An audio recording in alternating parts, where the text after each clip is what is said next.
Oke, selamat pagi. Assalamualaikum warahmatullahi wabarakatuh. Waalaikumsalam warahmatullahi Kita wabarakatuh. hari ini kita bertemu kembali dalam Orkes obrolan ekonomi dalam podcast.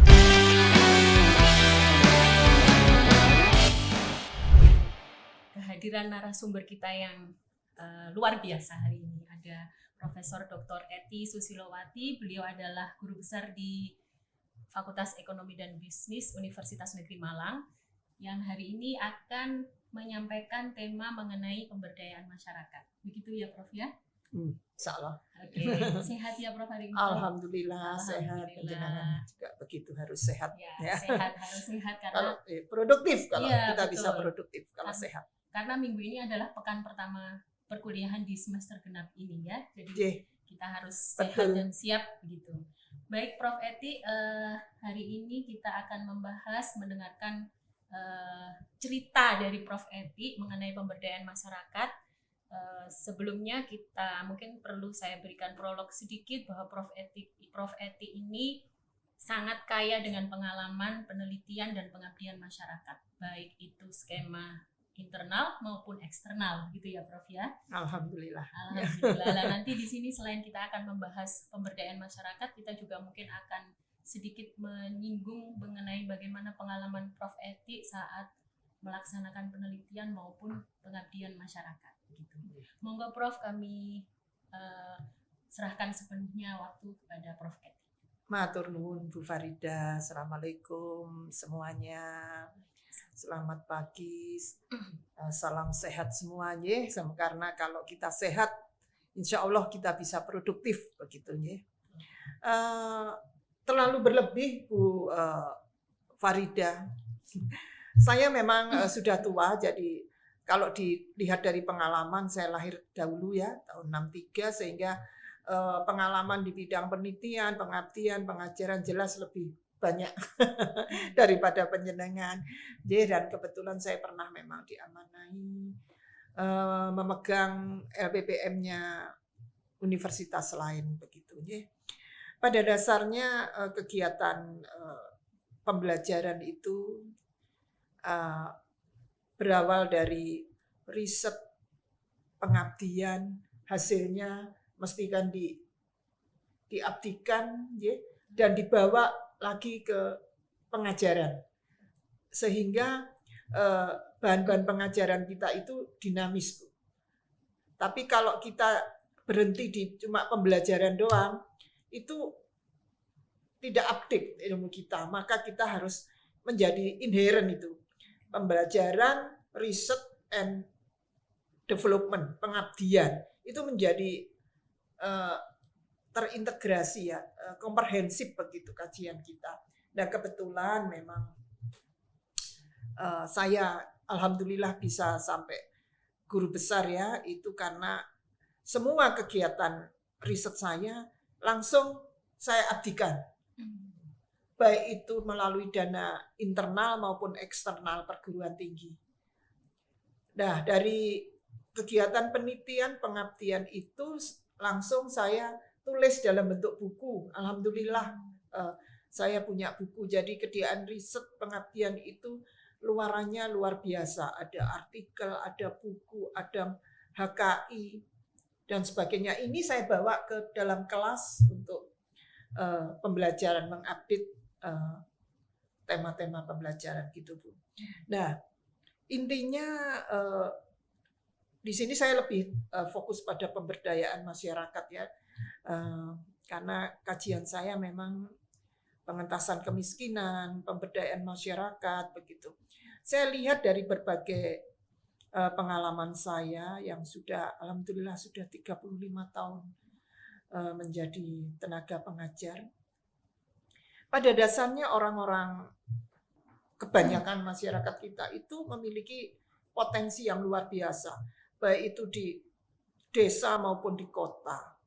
Cuman kadang-kadang mereka tidak tahu kelebihannya, tidak tahu apa akan diapakan gitu ya. Nah, kita sebagai intelektual, peran kita adalah sebagai motivator, sebagai pendamping inovator juga, bagaimana sesuatu yang tadinya tidak bernilai menjadi bernilai. Itu peran seorang akademisi begitu ya.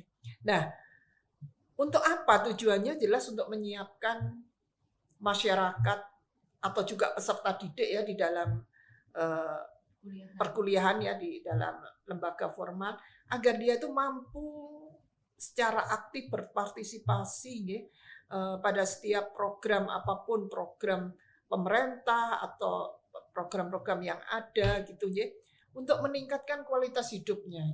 Jadi itu untuk meningkatkan kualitas hidupnya. Memang goalsnya kualitas hidup itu ya. Meningkatkan kualitas hidup yang jelas, dengan kualitas hidup yang bagus mesti dia akan happy ya.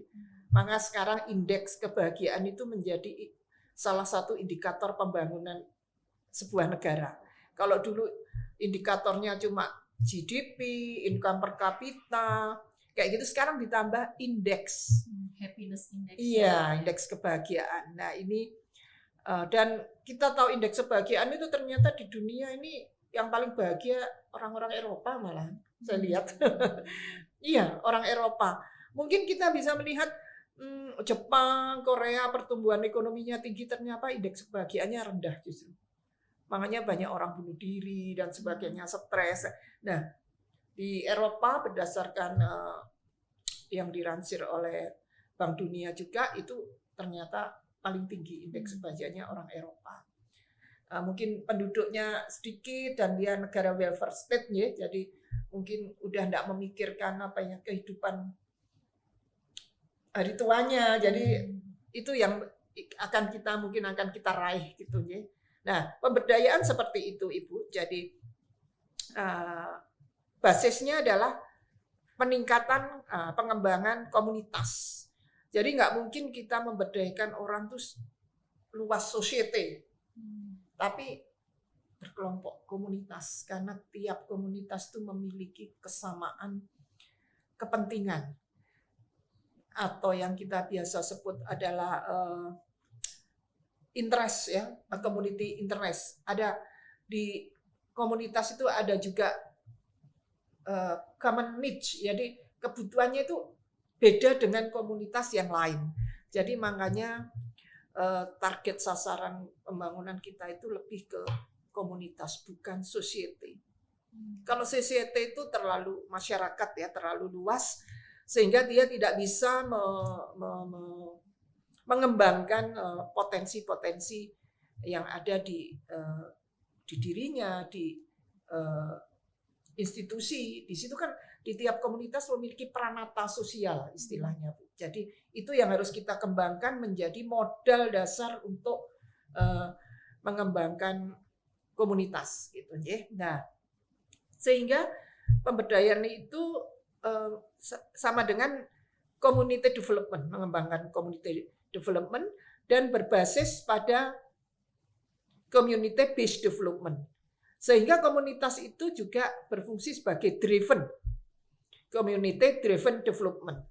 Dia penggerak sekaligus ya, kata kita biasa sebut subjek pembangunan gitu. Jadi basisnya komunitas.